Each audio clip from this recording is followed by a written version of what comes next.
If one grows up as I have in New Age alternative circles, one of the things you might find in channeled information or New Age and self-help book is the focus on moving on.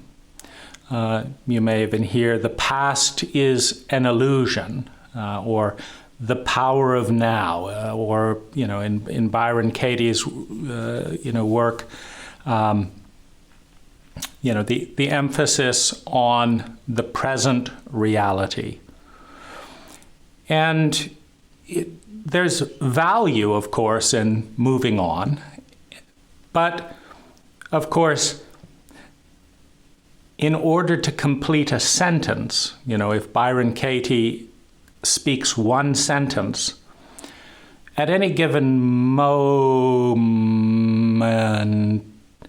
you cannot comprehend the words about the present without remembering, without putting back together the sounds that began the sentence about the past being an illusion. And in general, I would say that the past gets a bad rap in America. Moving forward, moving on. Let's get going. Leave the past in the past. So most of us have been exposed to a meme along those lines.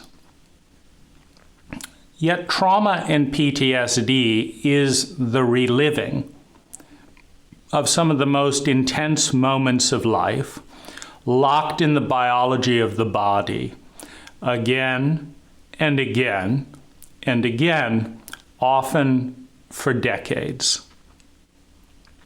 And ironically, if we go back to Byron Katie, for example, the focus on loving what is must include the reality of being stuck in the past. And so it is a reality that many of us, whether we like it or not, whether we think it's a great idea or whether we think it is a terrible idea, have a circular relationship with core memories that lie in the past and that shape our identity. Now, an identity is a habit, a recognizable habit of thinking, feeling, speaking, doing. And if we bifurcate the doing into physicality, you could say doing and being. In the physical sense, our body is doing, all the atoms are doing, all the blood is flowing, etc. But there is a physical presence, a physical identity. And when I look at the camera and I'm asking, is that me? What I'm doing is remembering the last image that I saw of myself and the image before that, the image before that. And I'm correlating that with the present moment. And I'm saying, yeah, that looks like him. Similar proportions, similar clothes. So that's me. And I know it's me because I was that way before. I looked like that way before. I sounded that way before. I thought that way before. I felt that way before. And so that's who I am. I am the one who repeats that circle, who completes that loop. That's who I am. And without knowing who we are, when someone develops amnesia and wakes up and has no idea what they think, what they feel, why they're in a certain relationship, who people are in their life, there's no volition. There's no remembering, I really love strawberry ice cream, I'm hungry, so I'm going to go for the strawberry.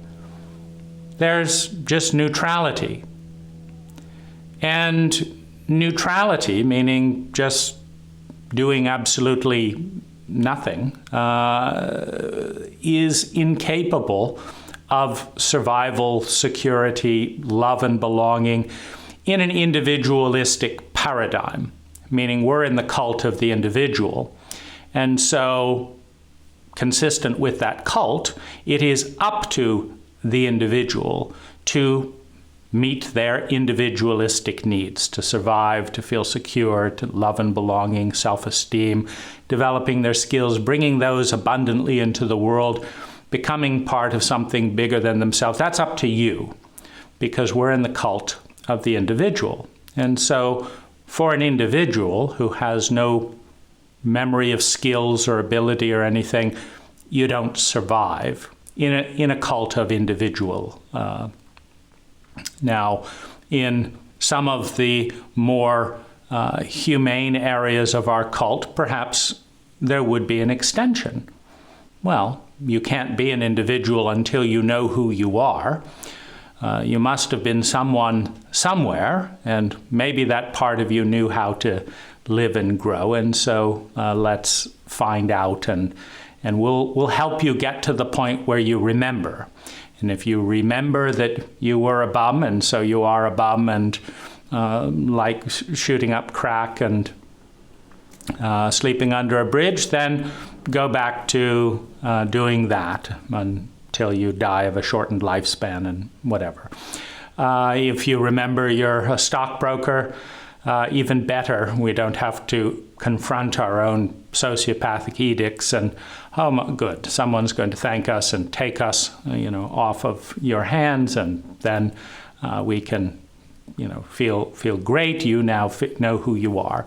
But we know who we are through a pattern.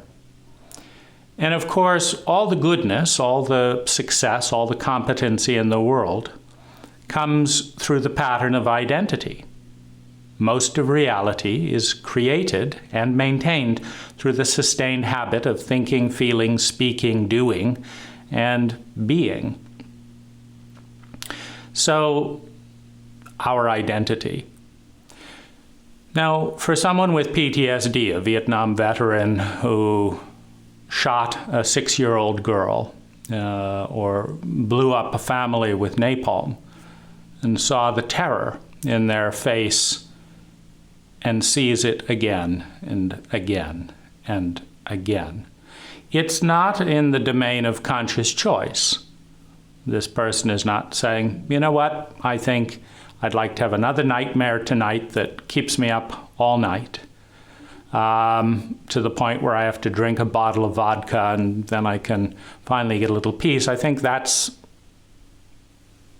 of all the different things I could think about and feel about, etc., I think I'd like to take the worst moment of my life. And these occurrences, the traumas that become PTSD, are in many ways, by definition, violations to the identity. So I have my pattern. I'm a cheerful person. I do this, I do that. I'm a kind person. I give to this group, I give to that group. And that is my identity. I am the person who does this and thinks this and feels this.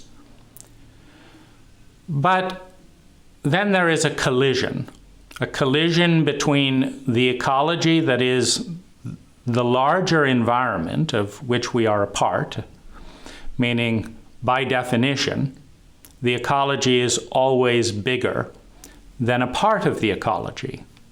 We, the individual, is a very, very, very tiny part of a very large ecology of energy in different patterns on different dimensions, mentally, emotionally, financially, physically, logistically, electrically. There's all these different dimensions, but it's all much bigger than we are. If we look out, even at what's in the room may be 100 times bigger than our body, meaning we could cram 100 people stacked floor to ceiling into that room. It's already 100 times bigger than us. the landscape around us, thousands or millions of times bigger than us, depending on how we partition that landscape. But reality is much bigger than us. And when you have an attuned reality, when you have a reality of flow, of attunement, of harmony, there is a gracious flow between the individual identity and the larger environment. And during those times, we feel peace, we feel gratitude, we feel a sense of belonging, perhaps a sense of value, because there's a collaboration, a partnership with reality. But then a car smacks into the identity of our body. Our habit of moving our arm is dissociated, meaning we remember the habit of moving our arm, but the arm doesn't move.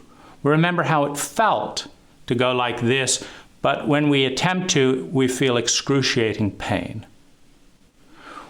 And in a materialistic cult,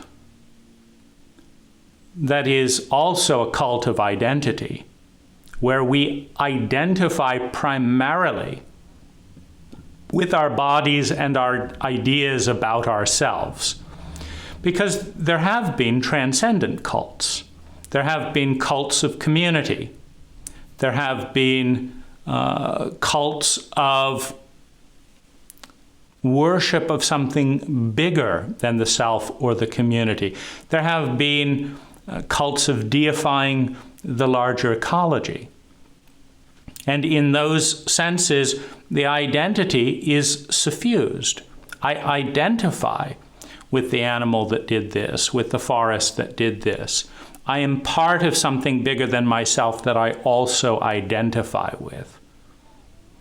Well, in those cults, the phenomena of trauma is mitigated by the fact that we identify with the puma, with the panther, and the body that's being violated, and the forest that is holding space for the panther violating the body. We identify with something bigger. And in more esoteric cults, we identify with the witness in Buddhism today, but in other esoteric cults throughout history, we identify with the transcendent, with the presence of the witness who is writing the script, who is living the identity. And when we identify with the witness, then there exists a space that, ironically, is often facilitated by near-death experiences and other extreme physical traumas, where we find ourselves suspended above the body, and we understand there's a distinct part of our identity that sees the body, but is not the body. It is a transcendent experience of the paradigm where the only thing that's real is what's physical, what exists. So you have a moving beyond the box that is the paradigm. The physical senses see this and this and this, but now some of us is outside the box. It's outside the paradigm. Here it's in the paradigm, here it's out of the paradigm. And our cult, of course, says that's not real. That part of you is not real. Therefore, when it disappears outside the box, there is an identity death, an ego death, because all the ego is the self that identifies with the identity, that defines itself by the identity. I am the one who thinks this, feels this, does this. And this part of myself is outside that box. It is a traumatic experience for the ego because more and more of it is no longer existing. And this ties back into Einstein's framework of the greatest question. It turns out Einstein may not have asked this question. It's attributed to him. It's nonetheless one of the greatest questions: is the universe a friendly place? Now, our entire relationship with other is determined by the way we answer that question. Is the universe a friendly place? Now, scientifically speaking, we are an integral part of the universe, of the equation of all that is. Scientifically speaking, there is almost nothing that could exist without every other thing existing. Meaning, if you go deep into the mathematics of reality creation, of corollary cause and effect, if the gravitational constant in the universe was different on Mars, it would also change here, because it's a constant. So you don't get to change gravity as a constant. You can change the influence of gravity and break it and break orbit and all of that. But you don't get to change the universal constant without changing every other thing. And the universal constant is present in this finger. If this finger breaks the laws of physics, that means the laws of physics change. If they change for this one little finger, the entire universe changes at the same moment.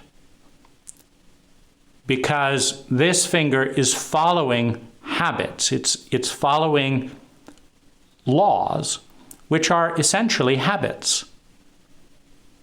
The universe agrees that when this happens and this happens, this always happens. When there's a large, dense object, it attracts other smaller particles to it. It's a habit. You could call it a partying habit of the universe. That wherever the biggest, densest hunk of something going on is, everyone else wants to join in that party, and so heads on over. And since every extrovert wants to be where the biggest party is, the law of gravity accommodates that by having the biggest pull based on the largest mass of matter being present. It's a habit. It doesn't have to be that way necessarily, but it is that way, and it seems to continue to be that way again and again and again. And so we call it a law, because nature rarely changes its mind once it's made up its pattern, its identity of enforcing laws or habits for how different relationships should and should not work. So we have trauma as the collision of a larger identity, a machine gun, a flame gun, a falling tree, where a larger pattern of energy, a more dense, intense pattern of energy collides with the habit, with the identity. I'm holding up this identity. This is who I am. And going back to Einstein's question, is the universe a friendly place? 99.99999999999% of all the energy in the universe is not us. It's out there. It is the other. If the universe is an unfriendly place, and we operate from that hypothesis, we are operating in a hostile relationship with 99.999999999% of all energy in a conflict created by the belief that guarantees that we will lose. In a conflict with the larger part of ourselves, if we understand that there is nothing in here that was not enabled by out there. No person emerged without any parents. No parents emerged without many, many thousands of generations of ancestors. None of those ancestors lived without food, without oxygen, without water. None of the water and oxygen and food was created without trees and plants and animals. None of those existed without a planet. And no planet exists in empty space. It exists in the context of a solar system. And no solar system just pops out of nowhere. It exists in the context of galaxies and universes. So when you understand that all of that has to exist in order for me to exist, I am from that.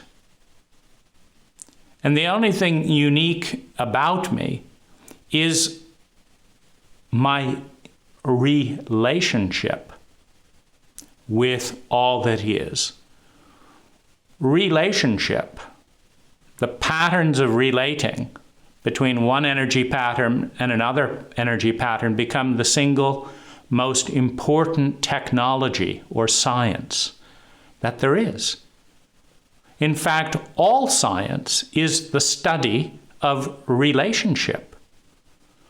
And by analyzing the habits of one energy form in relationship to another energy form, we are able to more effectively predict the future, which is why science is the biggest philosophy in town. Being able to predict the future is one of the most game-changing talents or abilities that a human being can possess. Because if you walk out into an empty sidewalk and the little man is turning red, and you can't predict that 60 cars of angry New Yorkers are going to start honking and trying to get you out of the way. If you can't predict that, your odds of survival go down. But if you can predict, when this happens, then this happens. And when this happens, then this happens. And then when that happens, that happens. And I want that to happen, so I'm going to do this to make this happen. And so I'm able to set in motion a relay of relationships that result in increased well-being of a certain kind. Now, when we understand that we are the smallest piece of all that is, I mean, there's a few things smaller than us, some ants, some birds, but in the universal scheme of things, we are the smallest part of all that is in relationship with the biggest part of all that is. If the biggest part is out to get us, we're screwed. There is a complete program that comes with the belief that the universe is not a friendly place. Because if the universe is a friendly place, we want to be seen. Because the more seen we are, the more we will be loved. if the universe is an unfriendly place, the more seen we are, the more we will be attacked and punished. In a reptilian paradigm of fight, flight, and freeze, attack what is smaller than you and run from what is bigger than you. In a reptilian paradigm, you don't want to be seen because 99% of the entire universe is bigger than you. And as soon as they figure out your exact location, they're going to take aim. They're going to gun you down. And so fear of all that is, which is initiated as a template in childhood when you have traumatized parents. Traumatized parents are terribly frightened of being found out, of not surviving, of not being secure enough, of being targeted because they belong to a minority identity of some kind. In a sociopathic cult, all minorities are incredibly vulnerable because they're always, by definition, smaller than the majority. And in sociopathic coding, you attack and fight what is smaller than you. You run from what's bigger than you. If you're a minority, racially, religiously, genetically, facially, financially, if you're a minority, in a sociopathic paradigm, the cult preys upon you. It does not protect and defend you. Now, this is somewhat problematic because nature's in the game of winning. And in order to win, nature needs diversity. There is nothing more successful than holding every card in the deck. You need a 5? I've got them all. If you want to play cards with someone and be guaranteed to win every single time, just say, I want 3 or 4 decks. Give me 3 or 4 decks, and I'll win every time. There's bound to be the right card for every occasion in one of those decks, no matter what. And this is the game plan of diversity.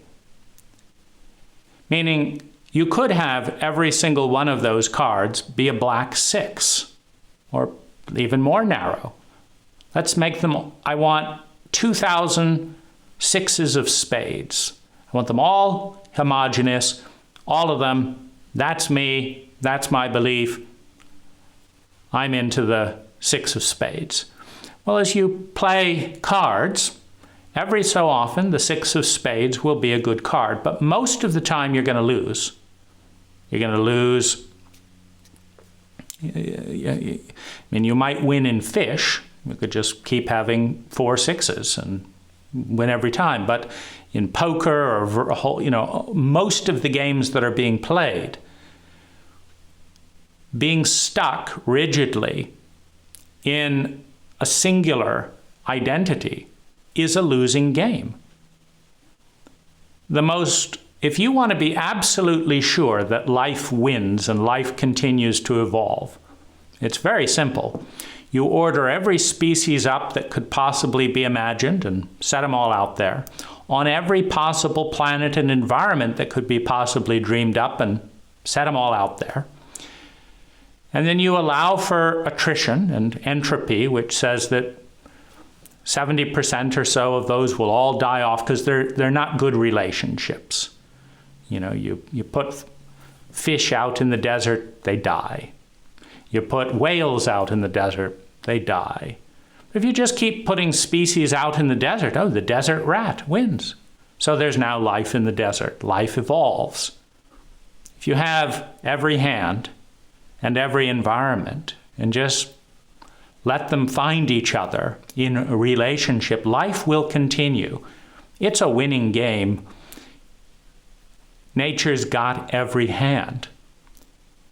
Because nature doesn't just identify with one little ego. Nature identifies with the game. A game of billions of probable life-giving planets across trillions of years. Just give it enough time, and nature's going to win. Now, the same is true in a cult. If you have tailors and doctors and seamstresses and nurses and dentists and gardeners and ecologists and biologists and business owners and one thing after another, if you have everything imaginable, there's no possible way to lose. The game is set. Nature is going to win. What is not at all clear, having identified with a tiny little ego in a tiny little cult, in a tiny little region with a very narrow pattern of thinking, feeling, speaking, and doing, what's not at all clear is if that identity is going to be around in 1,000 years. And we can almost certainly say that it won't be, but it's not at all clear that that identity will be around in a few days. The world being what it is. And nature still wins. No energy is created or destroyed in physics.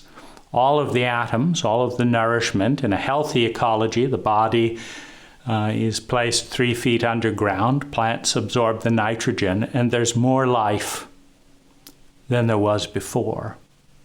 There's cleaner air than there was before, and life moves forward. But to the materialistic, cult-based, fear-based ego, that is a catastrophe. That is trauma. And the trauma exists is a larger energy that is bigger, denser, more powerful than the smaller energy, collides and ruptures and shatters the identity. It violates. This is my space. You know, when you go out into the backyard and a tornado is coming towards you, keep off my property. Look at my deed. But those are small energies. The tornado is a big energy. And for the most part, natural phenomena does not attune to the individual. And the crisis of the ego in traumatic language comes when this is all that I am. I am this house. I am this job. I am this body. I am this bank account. And if a tornado takes that away from me, if rising sea levels take that away from me, if a forest fire takes that away from me, then who am I? I'm not the same one that thought, felt, and spoke that way. I don't know who I am. And this is a trauma because the identity, the cohesive pattern that we use to identify ourselves has been ruptured. Now, there are 3 things evident in that moment. The first is the realization that we are very small in a very large environment, and most of it is not in our control. I mean, once you've had one tornado rip your whole house off and take it off, at some level you grasp that maybe you could build a concrete bunker underground and you proceed, and to strengthen your identity. Next time, tornado, I'm going to be the winner. Pour 400 yards of concrete, anchor it in there. We're not going anywhere. And this is what's called ego identity building, to reinforce and strengthen our ability to defend our identity, our pattern. Nationally, it's our borders, our cult, our way of thinking, the US dollar. It's no one's going to mess with it. We're going to defend this pattern with our lives if necessary. And the sacrifice of a life to maintain an identity, which is very common in myopic and materialistic cults, because that's you. Basically, if someone else starts singing religious hymns next to you that are a violation of your religious hymns, your world has come to an end. That was me, and they've just affected me. And now I don't know who I am anymore. Because when trauma hits, we have to acknowledge that most of the world is bigger than we are and that it's not in our control. We can do very specific things. We can rebuild the house, as I say, underground to protect against a tornado. But what about a flood? What about gas poisoning if someone wants to put a gas pipe down into that hole? You see, you can't protect against everything all the time, which is why it's such a big question. Is the universe a friendly place or not? Because if it's not, it's just a matter of time before one of those big energies. And this is, in many ways, the crime of traumatic childhood abuse. Because to the child, the parent is the universe. The parent and the family is a metaphor for all that is. And so if the parents are sadistic, if the parents are traumatic, are abusive, violent, raging, addicted, then by extension, our universe is not a friendly place. Because no infant, depending on an addicted, unregulated, traumatized mother for food, experiences the universe as a friendly place. So that default paradigm becomes fear of all that is. Because the universe is too big to relate to directly. It's related to through the archetypal symbol of the parent. And the parent, having abused, betrayed, violated, traumatized, used the child, becomes a metaphor for the entire sociopathic cruelty of the entire universe. And suddenly one is in a battle with an enemy that is 99.99999% bigger than you are and is going to get you eventually. And the terror of believing that this is all we are and that I stop to exist and my existence has no meaning. Good scientific dogma there. There's nothing else. The faith-based person has faith that there is something more than matter. The dogmatic materialist has faith that there is nothing more. Now, by definition, in set theory, anything that doesn't fit within the set is bigger than the set.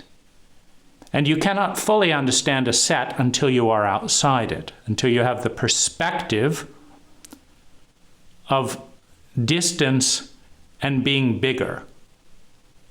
You could think of it as a ball. You cannot fully understand a ball from just one side. You've got to go out and look at it from multiple perspectives. Then you understand the set that is a planet, that is a ball.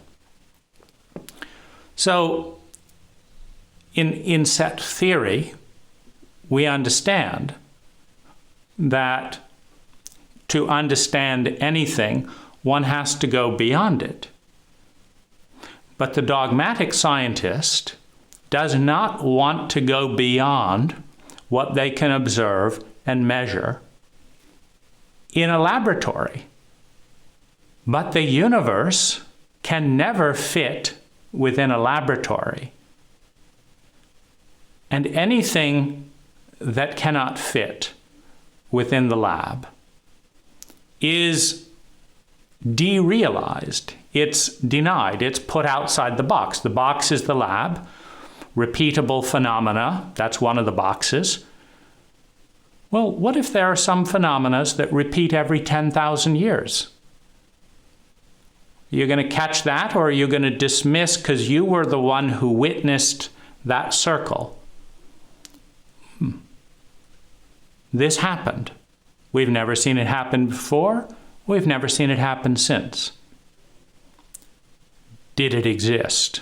Well, the scientist gets out the little box, says, where is it? Well, it's gone. Well, has anyone else seen that in the last 20 years? Can we see it again? Okay, it doesn't exist.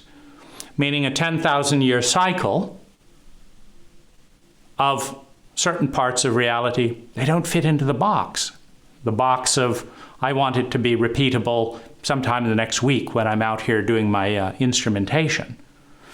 If it doesn't fit into that time window, it doesn't exist. If it doesn't fit into the current paradigms, it doesn't exist. And so you are crazy. So that's it. Signed, scientist, and off we go. Trauma acknowledges that reality is bigger than we are, that it's out of our control, and that when we collide with it, it shatters our habit of thinking, feeling, speaking, doing, and being. It's blown out of the water. And this is particularly traumatic when we believe the universe is not a friendly place. The logical conclusion for any conscious mind in that world is who knows when the next thing is going to come. And what if I stop existing? Because I don't identify with what's out here. And there are things moving through time and space in energy patterns that knock me out of the set, where I disappear and I stop to exist. And this is trauma for the conscious mind. This is so paralyzing because the conscious mind has a need to survive, to feel security and survive. What does that mean? It means my identity survives. My body survives. My thoughts, my religion survives. It means that my identity survives.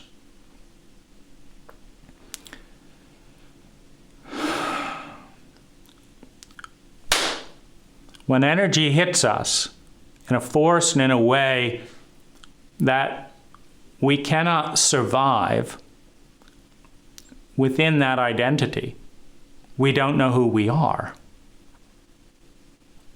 Well, in the cult of the individual, in the cult of the material, in the cult of chauvinism, where to know is high-ranking and to not know is low-ranking. We all learned that in school. What's the answer? When was the bridge built in 1587? Was 1587 where this bridge the Victorian age or the Tudor age? You got it wrong. It wasn't either of them. You're dumb. You're worthless. You don't know. There's nothing honorable in a chauvinistic cult of saying, I don't know. Just like you don't know 99.999% of all there is out there. Because if you spent 1 billion years, the tiny little body you identify could not measure and write down and remember even 1% of all there is to know in all the star systems out there. But not knowing is low ranking in a chauvinistic cult. To know is masculine. To not know is feminine. To exist is masculine. To let go, to dissolve, is feminine. The particle is masculine. The space is feminine. But when you are inculcated into a cult that elevates everything masculine and denigrates everything feminine, to lose one's identity is not to know who one is, which some will say is the path to enlightenment, but others will say is the path to PTSD, is the panic of I need to know and I can't know. I need to respond and I don't know how to respond. I need to protect my identity and I can't protect my identity. The forces moving through my reality are changing me in ways that I cannot even put language to, and I don't know who I am. And I'm in a relationship between a sociopathic projected parent upon the universe that is going to exploit my vulnerability. It's going to betray my trust. It is going to relish in my humiliation. And I don't know what to do about it. One of the ways that the ego partitions or manages this overwhelming crisis of identity is to split. I'm going to take all these feelings, all these thoughts, all these phenomena, and I'm going to suppress, deny, and dissociate from them. And then I will form a new identity that is sanctioned by the cult, in which I feel I have more control. I don't know what to do with any of this. And in a psychologically illiterate cult, nobody else does either. So we'll all agree to put it underground, to put it in the past, to bury it, and we will move on. The problem comes with the fact that trauma always occurs when a part of the larger ecology that is bigger than us collides with the smaller ecology that we identify with as us. That is a huge impact. And so what is buried, suppressed, denied, and moved on from nervously is often the biggest part of the psyche. It's like being blasted with a shotgun and severing half the body and trying to bury it and then trying to continue the other part that wasn't hit by the pellets. But they don't fully function well in a dissociated state. And more importantly, Jung pointed out that whatever part of the self is denied, suppressed, and unloved will become hostile, will deteriorate in its dissociated, unloved state into something darker, into something more violent, into something more unregulated. And its goal is to attack the system, the cult system, the identity system, that suppressed, denied, and did not love it, because it cannot grow without love. A tomato cannot grow without water. If you give a consciousness to a tomato and then say, you are this tomato, that's all there is, so enjoy it. And then say to that tomato, I'm not going to water you until you grow. You're not growing, so you don't get any water. I'm not going to give you sunlight until you grow. The tomato will shrivel, but the ego in the tomato will feel hostile towards the stupidity, the cruelty, the unfairness, the lack of science in the gardener who refused to give it water until it grew when it could not grow without water. The parents all across our cult who shame, blame, attack, beat, punish, humiliate, abandon, and betray their children, telling them in no uncertain terms, if you don't straighten out, we are going to keep dumping toxins on you. And we're not going to give you any love, even when you make progress, because it's never good enough. In a shame-based cult, it's never good enough. In an addictive paradigm, it has to be more. It's still not perfect. Fine, it was a little bit, but if you do anything wrong, we'll dump hot coals on you. If you do 90% right, you'll just get a grunt. Tacit reduction in hostility with no affection and validation. So that's what we're going to do. Well, the dissociated, scapegoated, disowned parts of the family system become hostile, become angry, become violent. Because the system of shaming and attacking the small one, abusing the power of the big one, doesn't work. It's impossible. The tomato will grow on its own if you give it sunlight, fertilizer, good soil, and water. You don't have to shame it. You don't have to beat the shit out of it. You don't have to humiliate it. You don't have to blame it. It will grow because that's its nature, because that's life's nature, because we're part of life, and life is a winning game. Our DNA wants to succeed. Our psyche wants to feel sustainably better and to avoid feeling chronically worse.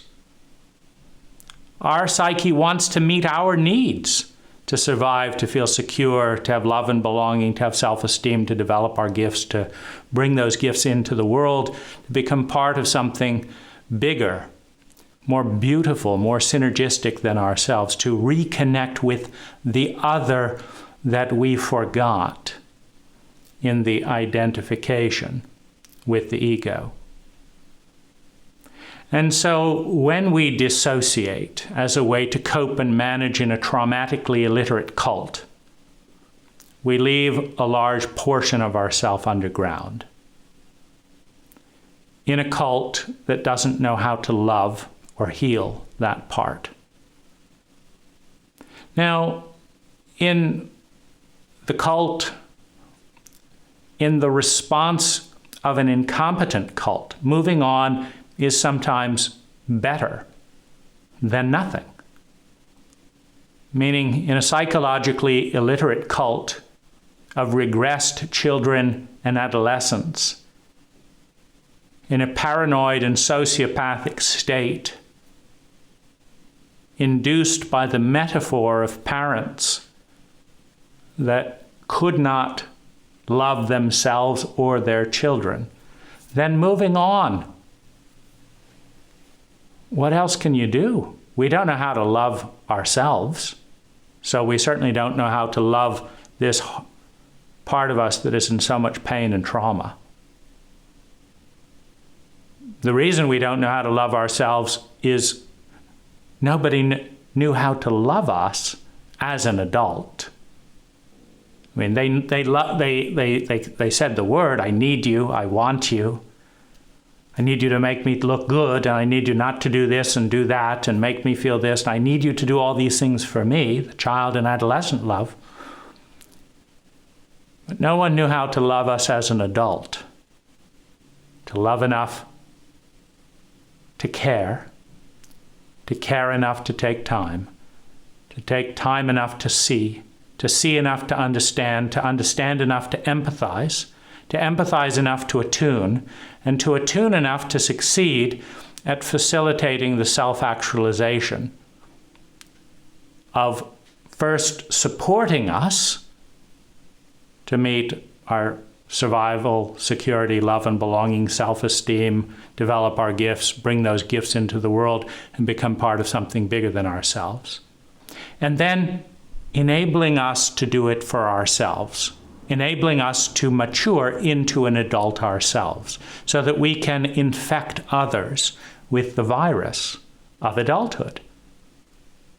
To infect a child or an adolescent with adulthood is to love that child and to love that adolescent, regardless of their chronological age, and to instill the value, the paradigms, the programs that internalize that love so that they know how to do it and know how to do it more and more. It's a grayscale continuum in each interaction. That's adult love. And many of us have never met one, let alone, been deeply and fully loved into maturity to or even know what adult love is. So we don't know how to be loved. We don't know how to love ourselves. And we certainly don't know how to love our traumatized, regressed terror. We know how to dissociate, shame it, control it, and abandon it the way we were controlled, shamed, and abandoned in our cult growing up, with friends, with lovers, or just children and adolescents trying to get their child and adolescent needs met from other children and adolescents in a very sociopathic and expedient paradigm, because that's the nature of being a child and an adolescent and needing things one cannot meet for oneself. You cannot be generous when you're in the tremendous state of vulnerability where you can't meet your own needs, let alone think of anyone else's. And so the bargaining and the contracts, of course, come in with the child and the parent where, okay, the parent's not going to meet your needs just for being. That's out of the question. They're not adults. So what do I have to do and say and not do to get my parent to do some of this for me, and I'll do some of this for you? What do I have to say and not say, see and not say, do and not do, to make them look good enough or to please them or give them enough pleasure so that the narcissistic child and adolescent in the parent looks at the relationship narcissistically and says, yeah, you're worth something to me. I'll buy you some food.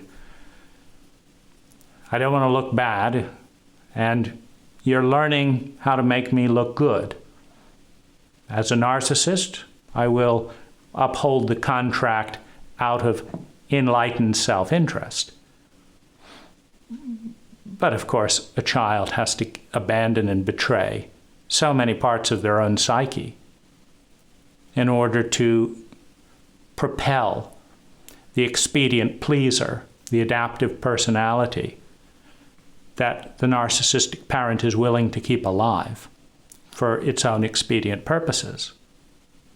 So how do you learn to love when you've learned narcissism? And so all you do is you look at yourself and you say, oh, you're funny. You be the one who goes to the party. You other parts in tears and in shame, in trauma, get the hell out of here. You're just going to make me look bad. So you have intense externalized self-hatred. The hatred that came from the parent, from the teacher, from the teenagers at school gets redirected towards the unwelcome guest at the party. That's not going to make me look cool. That's not going to make me look good. Now, what happens when one is re-traumatized and abused again and again, and you can't bury the bodies fast enough? and you realize at some level that it's wrong. They did nothing wrong. Why are they going 10 feet underground? To facilitate the expediency of a cult that is so cowardly, that is so immature, that it doesn't even have the decency to acknowledge the burial. We just don't talk about those things. Get it together, bury your dead, come back for a drink when you've got it over with. Because all of you is not welcome. And no threat or challenge to the cult identity is welcome.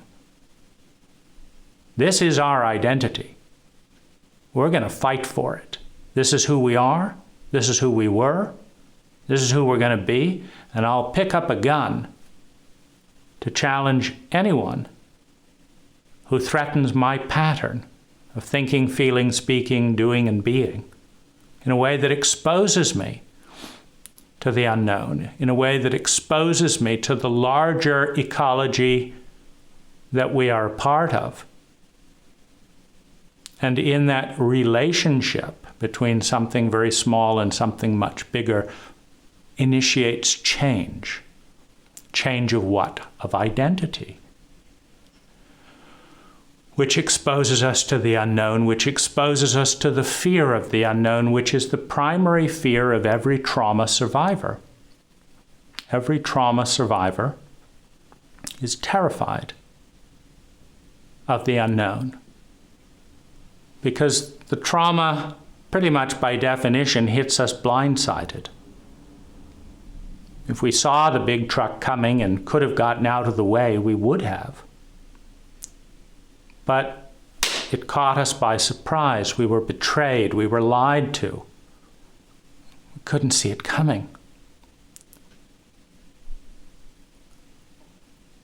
Now, to maintain the status quo of the identity, we bury the dead, and perhaps heartbroken, perhaps split, perhaps driven insane, because the part of the self that related to the part of the self that is buried has forgotten in the burial what it was relating to. It's so angry, but it forgot the sexual abuse that triggered that rage.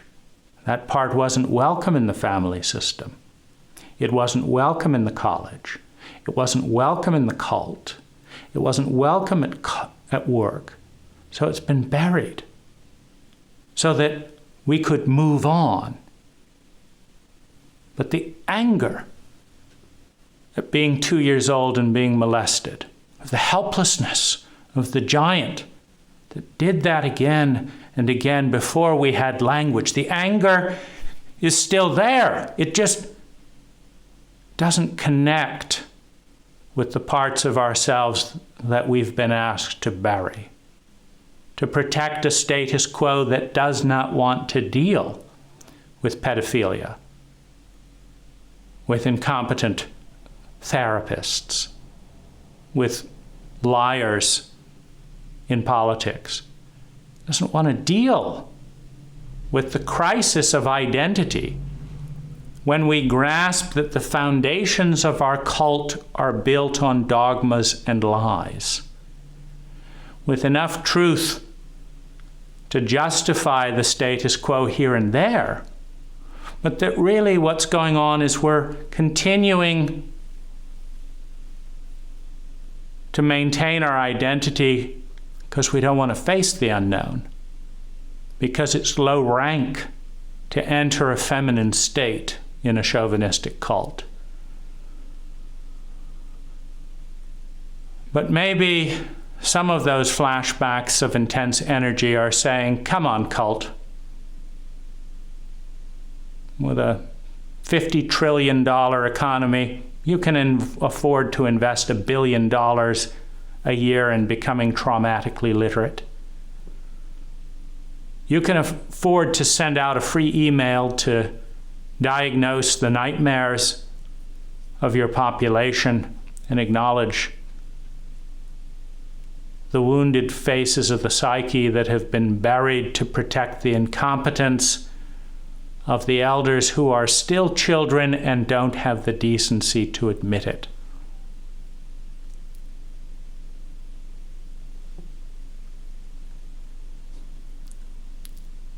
Maybe the recurring nightmares and the traumatic identity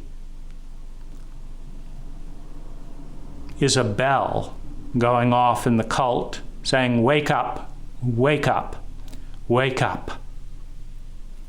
Forgetting these memories in order that the cult can continue its violation, its chauvinism, its ignorance, is no great success.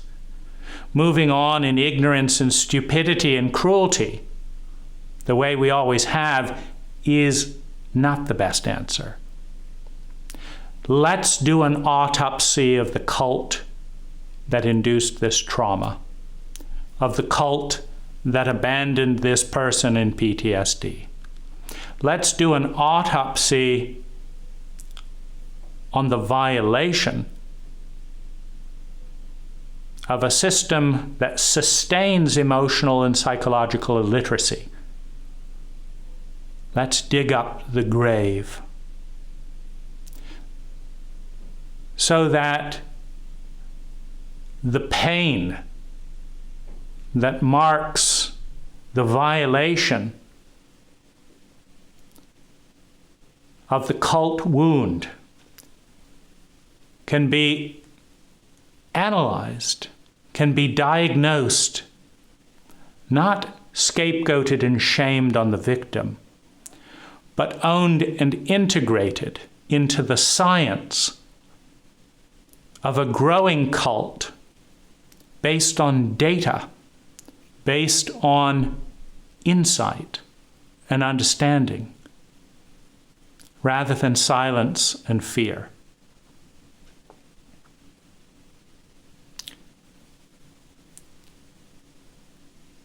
Reality is a sphere.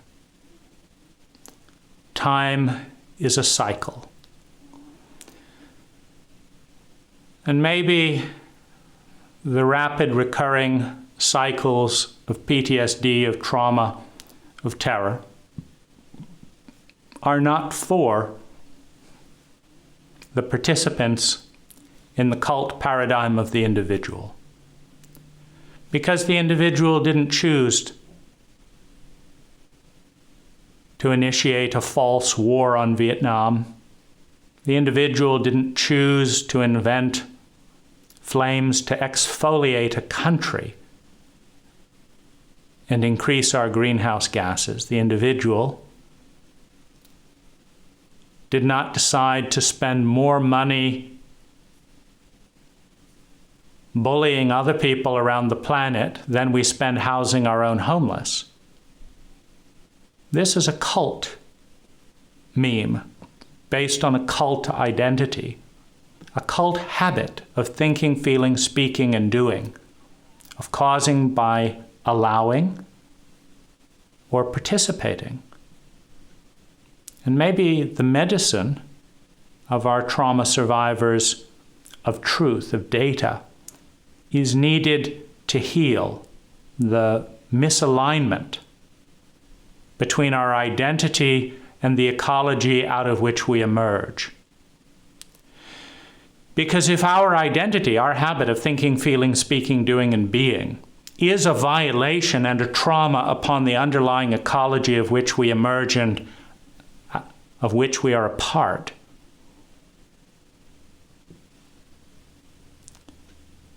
then it's not the environment that needs to change, it's our identity. And it is our pain and our fear of pain, which we can find in this generation or the generation before that, or the generation before that, or the generation before that, or if we do absolutely nothing, we will be able to find it in the next generation. Maybe the wound keeps coming round until we find the key, until we are willing to face and honor the one who has fallen, the identity that has shattered, the identity that has been shamed, and bring it out into the space for honor, for teaching, for healing, and for loving. Maybe our parents had it wrong, and the universe is not a sociopathic, reptilian environment by nature.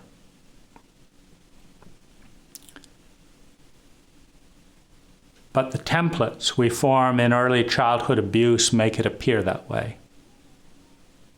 And maybe it's time we gather and share the data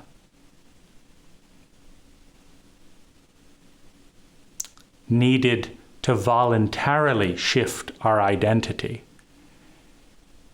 into more harmony with the larger ecology of which we are a part, understanding that if we do not, the collisions between a very tiny part of reality and ecology and a very large part